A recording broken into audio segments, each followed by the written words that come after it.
ተመልከቱ።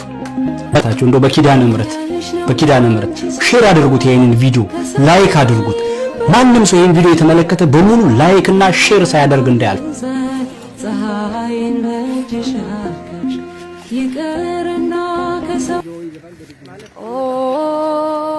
ፍጡነ ረድኤት ሩፀተ ነፋስ አውሎ ለዘይጼዋ ከበተወክሎ ጊዮርጊስ ቅረብ በምሕረት ወለተሳሎ ተወከፈት ለጸሎት ወቃለ ጽራህየ ኩሎ እስመ ልበ አምላክ ርሁብ ካሎ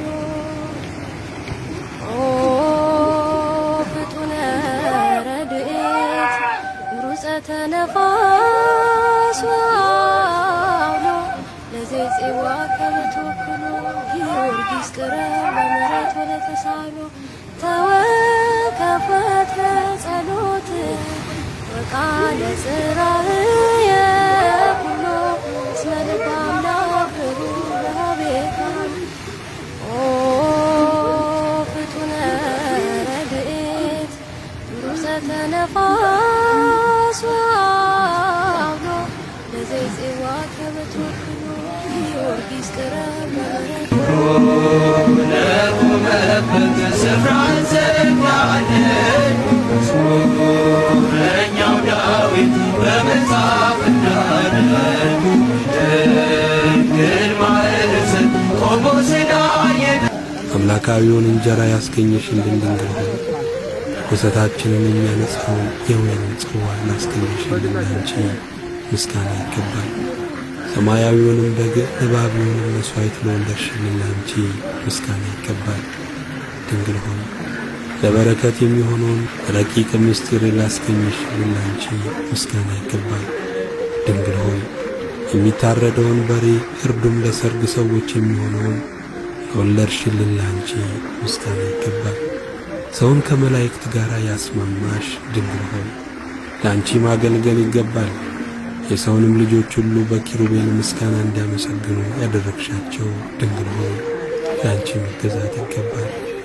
በዕብራይስጥ ማርያም የተባልሽ እመቤቴ ድንግል ማርያም ሆይ በልጅሽ መከራ የጥልን ግድግዳ አፍርሰሽ የሃይማኖት መሠረት ላጸናሽልን ላንቺ ማገልገል ይገባል።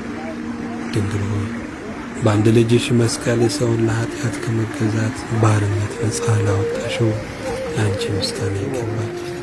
ድንግል ሆይ ሰማይና ምድርን ላስማማሽ ላንቺ ምስጋና ይገባል። የሕይወት ምንጭ ሆይ የፈውስ መድኃኒት ውሃን ካንቺ የሚቀዱ ሕመም፣ ቁስለ ሥጋና ቁስለ ነፍስ የለባቸው። የሰላም ምንጭ ሆይ የምሕረት ውሃን ካንቺ የሚጠጡ የሚረኩ ለዘላለም አይጠሙም። የሌሊት ቁር የቀን ሐሩርም አያገኛቸው። የደህንነት ምንጭ ሆይ ካንቺ የሚጠጡትን ዋይ ፀሐይ አያደርቃቸውም፣ ጽድቅ አበባቸውም አይጠወልግም። የሕይወት ምንጭ ሆይ ካንቺ በተቀዳው የሚረጩ እርኩሰት የለባቸውም። ለዘወትር የማትደርቅ ጥቅም የሚገኝባት የሕይወት መድኃኒት ምንጭ ነሽ። ቁስለኞች የሚፈወሱበት የሕይወት ውሃ ምንጭ ነሽ። ያዘኑትን የሚያረጋጋቸው የፍጹም ደስታ ምንጭ ነሽ። ለዝንጎች ዕውቀትን የሚገልጽ የጥበብና የአእምሮ ምንጭ ነሽ። የቅዱሳን መዓዛ የንጹሐን ዕጣን መገኛ ነሽ። ወዲያኛው ዓለም ዋጋን የምታሰጥ የድንግልና ገንዘብ ነሽ። አቤኔዘር የተባለች የረድኤት ዕንቁ ነሽ።